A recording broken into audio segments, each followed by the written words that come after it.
Hi, this is Clifford Carnicum again here with Dr. Gwen Scott, a naturopathic doctor. And Gwen, thanks a whole lot for being here. Thank you. And we're here for the second time around to present additional information regarding the condition that has been classified or called Morgellons. I'll put it in quotes all the time. The more that you listen to us, you may understand the reason for that. It appears to be very much a false characterization as a disease that is restricted to a few individuals that we treat with some special disinterest as opposed to interest.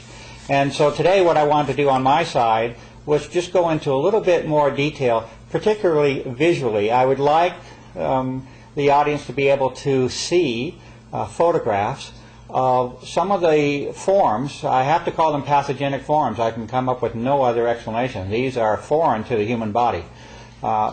Pathogenic forms that are being repeatedly identified over and over and over, whether an individual is manifesting this condition at the skin level or not. In fact, one of the characteristics is that these pathogenic forms, although originally discovered and called to attention by individuals that exhibited unusual skin conditions, the unfortunate finding is that these very same forms that are occurring even at the skin level are being found really across the board within essentially the broad population. The way it is now, the number is up to 26 people that have performed a certain test that we've talked about, and we'll talk about more.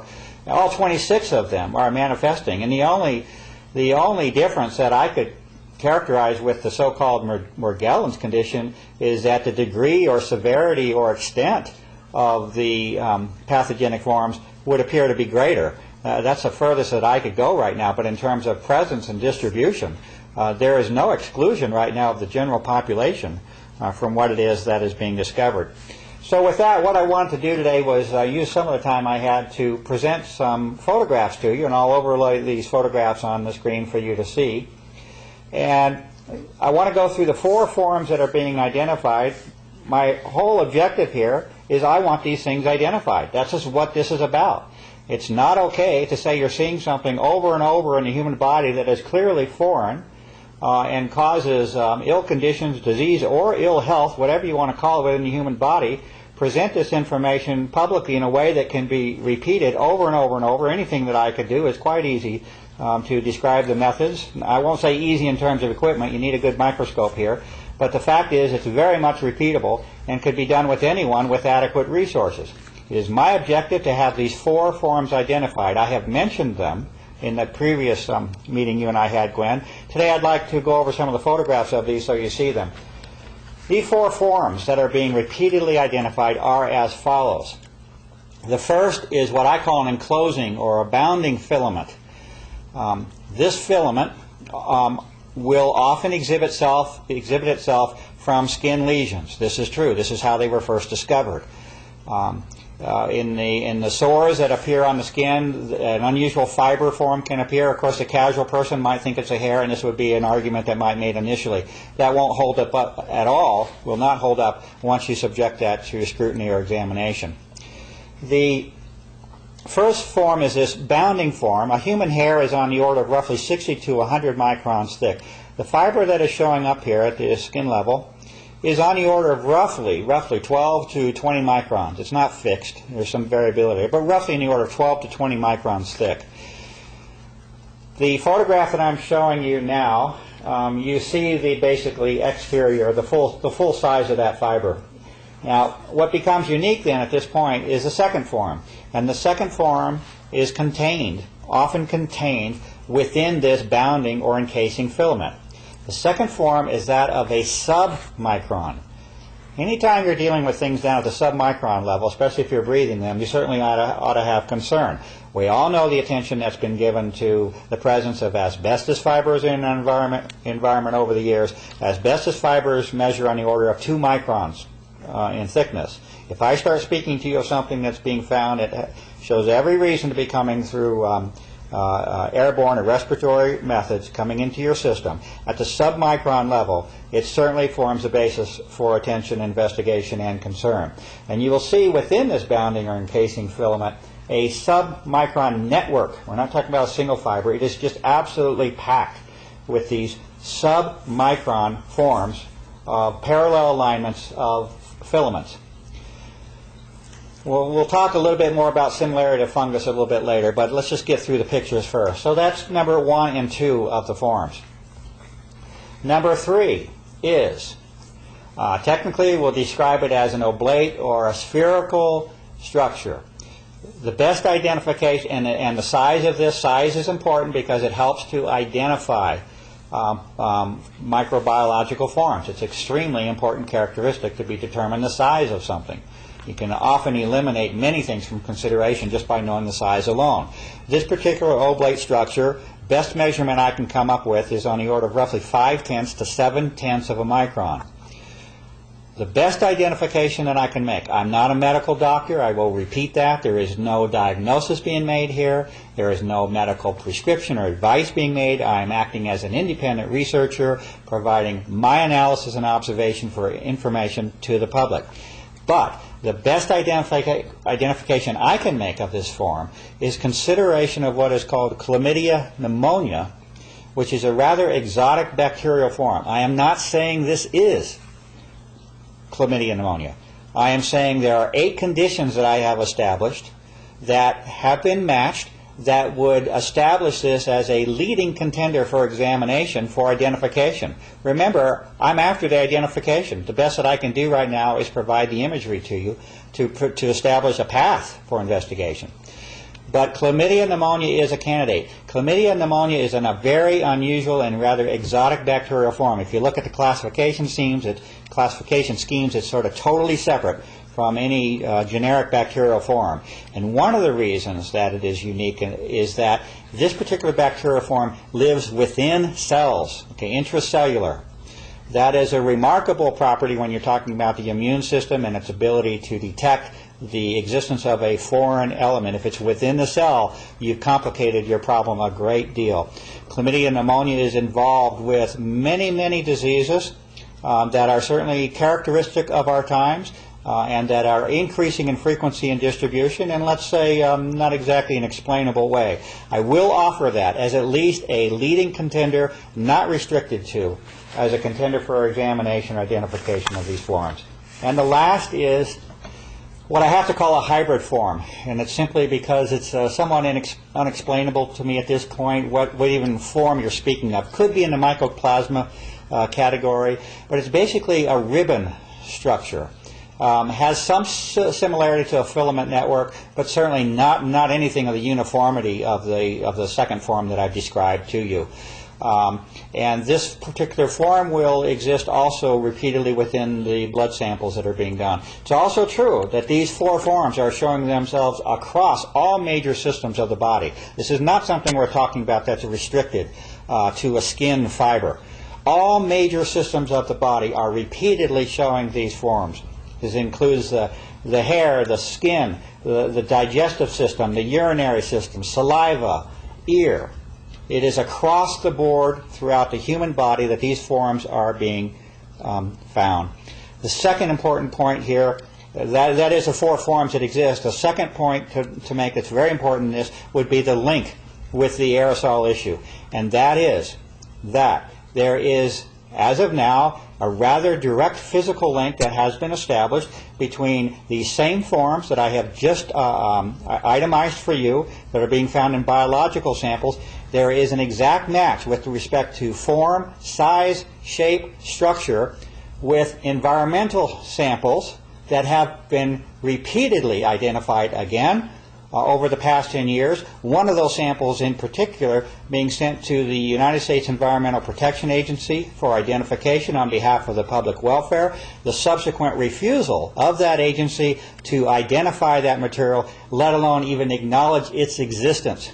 And of these 4 forms, 3 of them have crossed over directly into the environmental airborne filament form. You have that encasing filament, you have the submicron network, and you have the what appears to be similar to a bacterial form within that airborne environmental sample. So this is where a sufficient link and basis has been established for a connection between the environmental contaminants that we have been subject to in the aerosol operation and the subsequent manifestation in the biological form.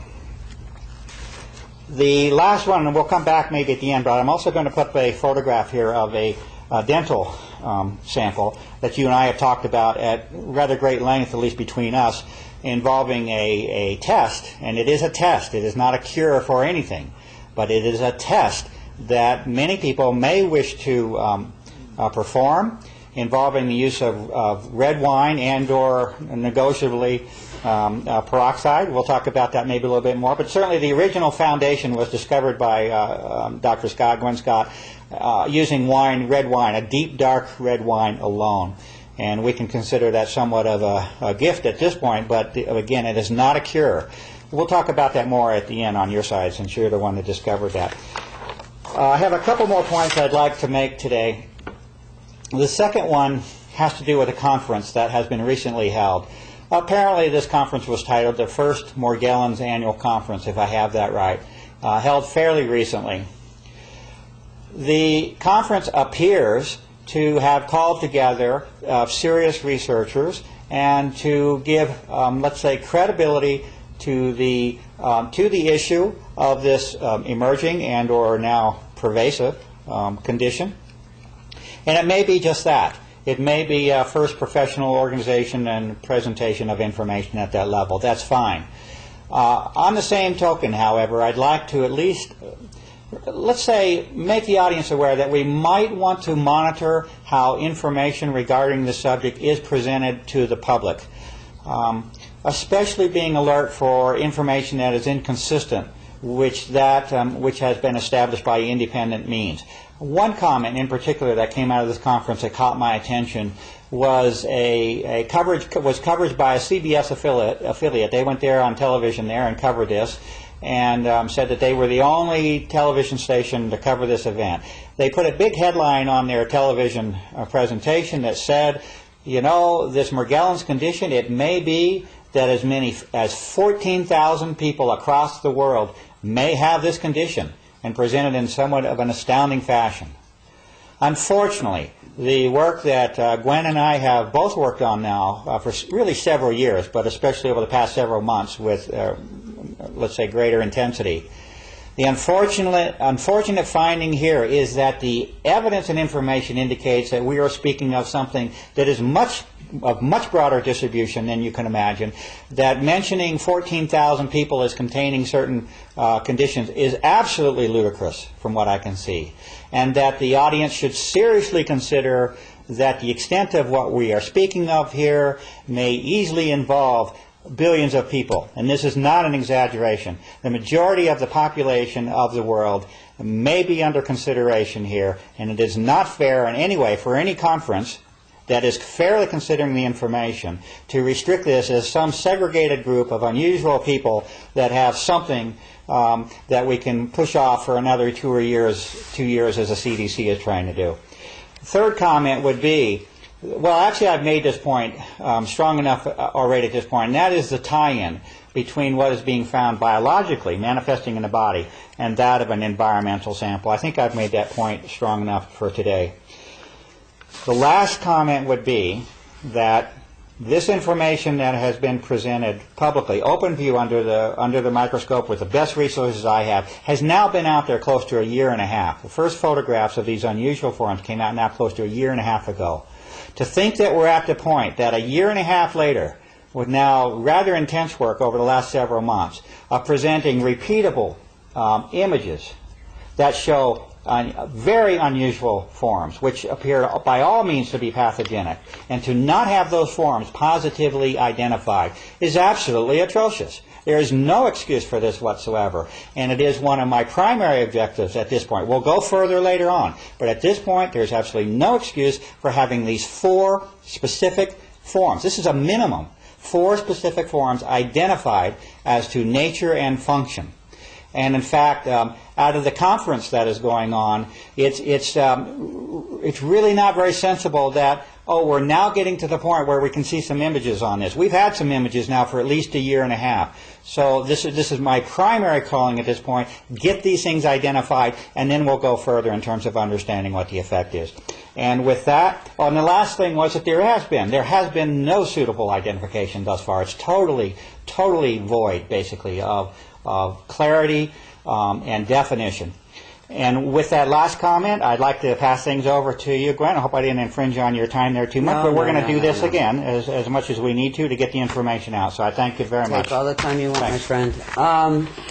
Okay, I have some new developments using my own body laboratory, which is what I've been doing all along, and friends and family and whatever.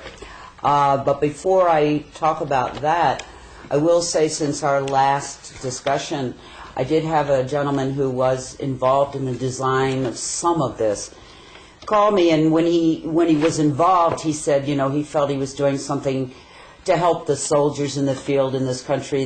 He was told that these things would be sprayed, aerosol sprayed from planes on the enemy, and he would save soldiers' lives. And then it occurred to him, when he became aware and began to see Clifford's work and other work, that, oops, you know, maybe that's not the case. So now he's trying really hard to help out anybody that he can find that's trying to do the work. And he explained something to me that I knew, but I had kind of forgotten, which is every organ in your body has a specific frequency, and it operates at that frequency.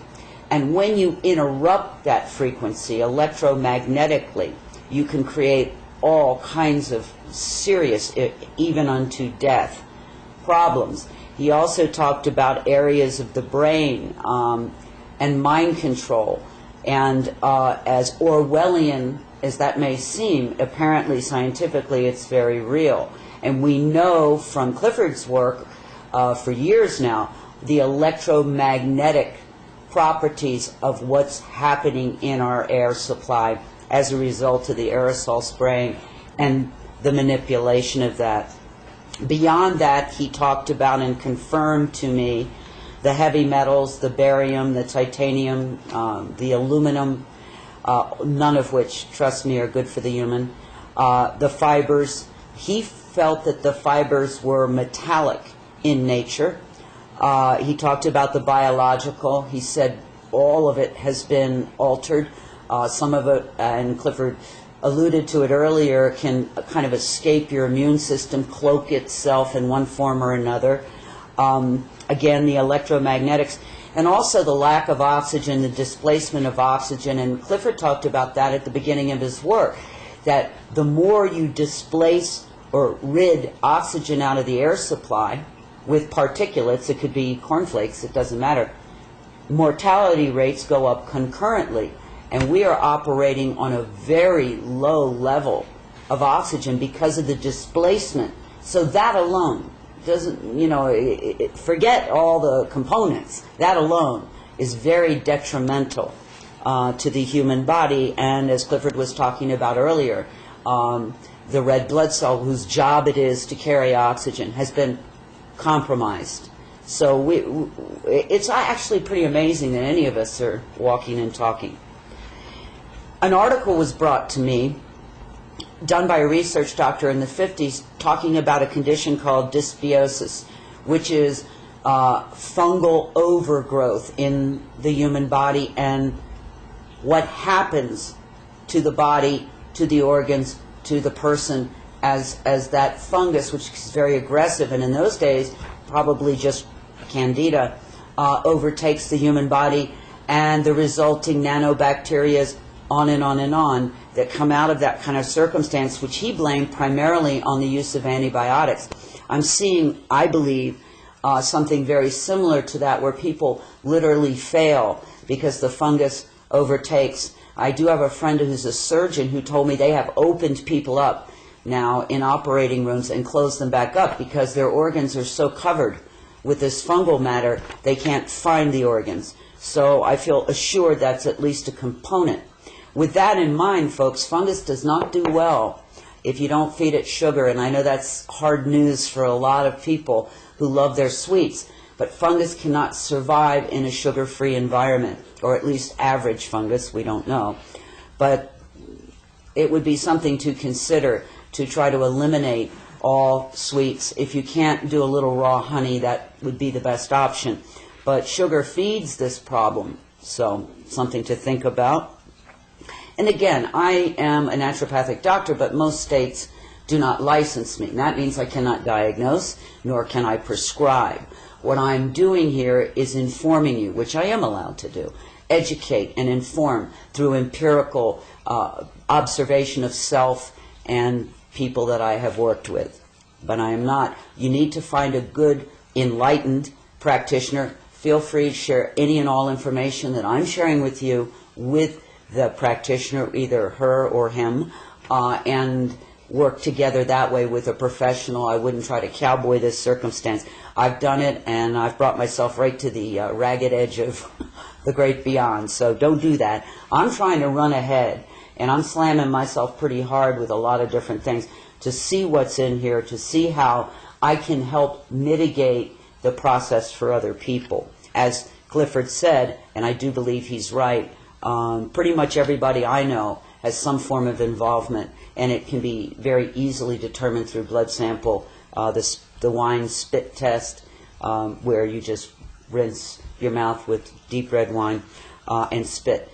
So that said, when you begin to follow Herring's law of cure, which is brilliant, top to bottom, into, out, cure, into, out, and in the reverse order in which it came in, you begin to demonstrate on a topical level. And I've had a lot of people get in touch with me with these horrible rashes, itchy, burning, stinging like glass shards. And I'm very familiar with that. I'm currently dealing with it because I've been pushing very, very hard.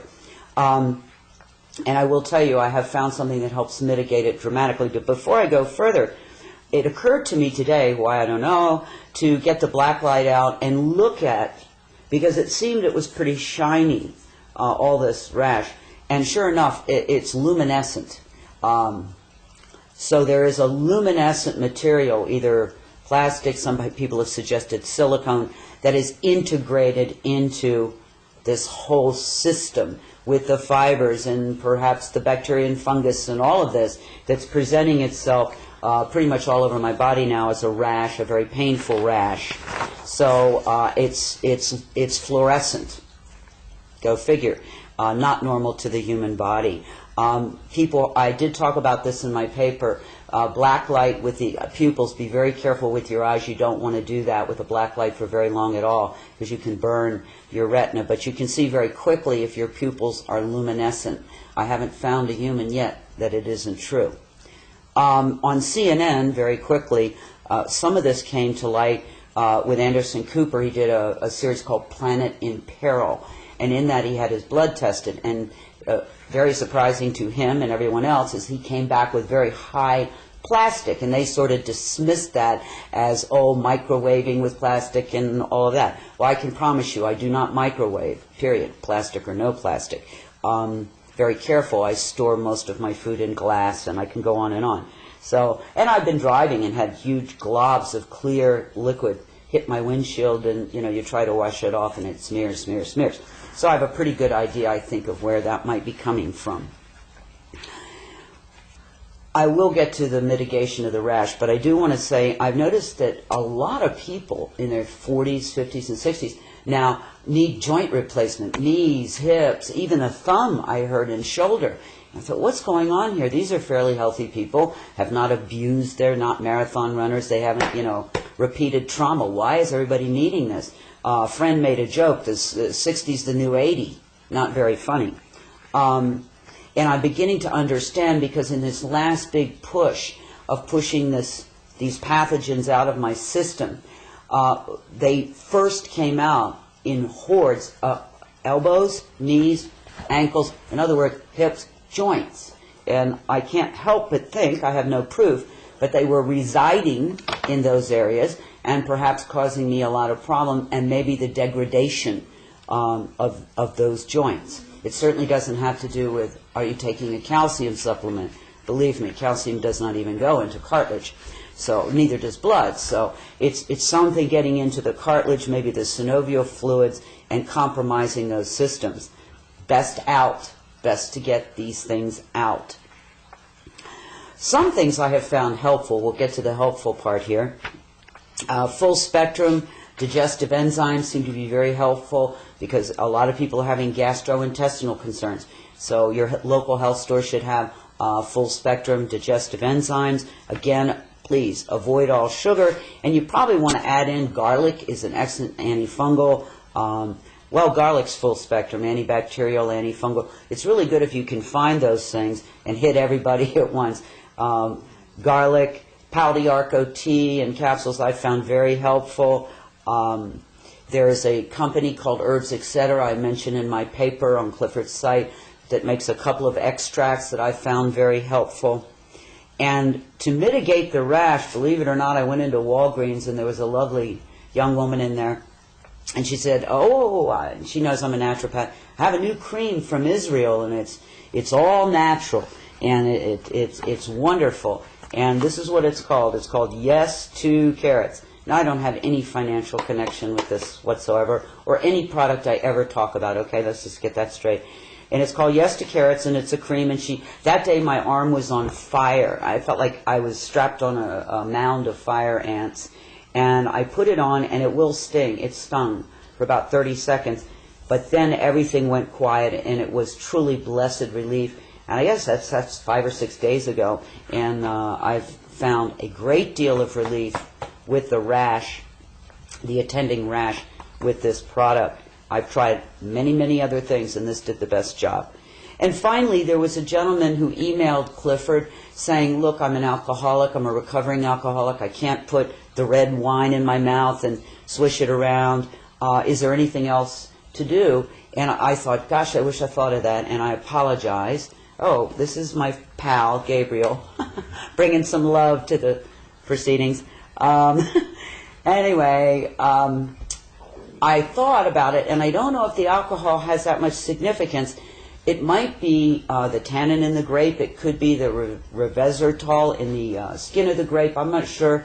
But it might be worth it to try purple grape juice. Now, between now and the next time we meet, I will get some purple grape juice and give it a shot. But for those who are alcohol restricted, it's at least a thought to try that. I'm sorry I didn't think of that before. But you could try some purple grape juice for the mouth swishing and see if that helps. And I'll do it myself and then talk about it next time.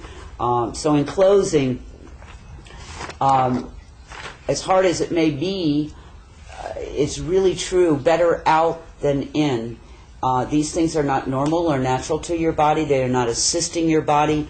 And I have a feeling there's a laundry list of ways that these things are harming us in ways that we cannot even begin to understand. So the process at this point has been difficult and painful for me, and I'm trying to get ahead of it so that when people do start to cleanse themselves of that which does not belong in the human body, that I can have found some mitigating things to make it less painful, less difficult.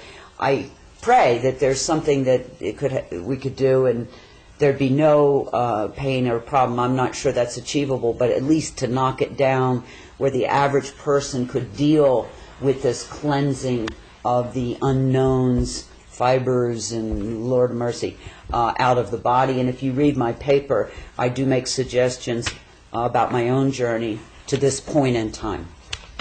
Gwen, I wanted to thank you for all that work that you're doing. I hope that people do realize the contributions that have been made here by Gwen on trying to get methods that are accessible to us, and affordable to us, and there's a great deal that is to be appreciated. You know, in our closing, there's just a couple comments I wanted to make. One with respect to the fungal question. It's an interesting question to me because I have to go by identification and try to use the conventional forms, conventional resources, even though there is strong reason to believe that we're dealing with things that are unconventional and not in the standard books. But nevertheless, this question of the fungus has been there for some time. And even though it is true, I cannot, particularly this submicron filament form, although I cannot attach it at this point to any conventional or known fungal form, it's still, nevertheless, in terms of if we look at the behavior and characteristics and style of this form, it certainly has many characteristics that would be aligned with the fungal characteristics. You know, we don't know the final answer, but we know we're coming from different sides. But we're trying to merge this information over time, and you know, I'm amazed by the tenacity and persistence of this material. It's been to the point now we're on the wine test, which I want to talk about in just a minute. the amount of material produced has actually been enough to clog up a sink. It's very unfortunate, but it's a fact that we're talking about a significant amount of material that can be seen. And with that, I wanted to reiterate the question of whether or not you would like to perform this test that Dr. Scott has established and discovered. And it is a test. It is not a cure at all. For those that are refusing to disclose this information because they're worried about liability, there is no concern on my side about presenting the factual truth, and especially if it's observable and repeatable. And this is a test that you have discovered and established, which leads one to ask for themselves and to answer the question for themselves as to whether or not the issue that we're speaking of is real. And I'm going to put a photograph up here at the end that shows the results of that test, and it's quite simple, using the wine as you described. People can look at the site or your paper, but it's basically swishing, gargling your mouth with a dark red wine. Again, controversial with the peroxide thing, whatever the mix is. But this is real physical material that we're speaking of. Which you have sampled and shown under a microscope. Repeatedly. This is not something that's anomalous at this stage. Right. We're up to 26 people that have voluntarily performed this test. Unfortunately, all 26 of them are showing the presence. And this is a question that I ask to you. If you do not think that the general population, the broader population, is involved in this issue, I urge you to consider performing this test. If you do find that your gums and mouth expel any material, solid material, a fibrous or stringy network after you perform this test, I encourage you to start asking some very serious questions. What is the nature of that material? Why is it there? And then also you figure out how to get rid of it, and we've made some progress. And with that, I wanted to thank you very much, Gwen, for being here again, a second in a series, and I hope to continue, and we'll get the information out as best as we can, and thank you very much.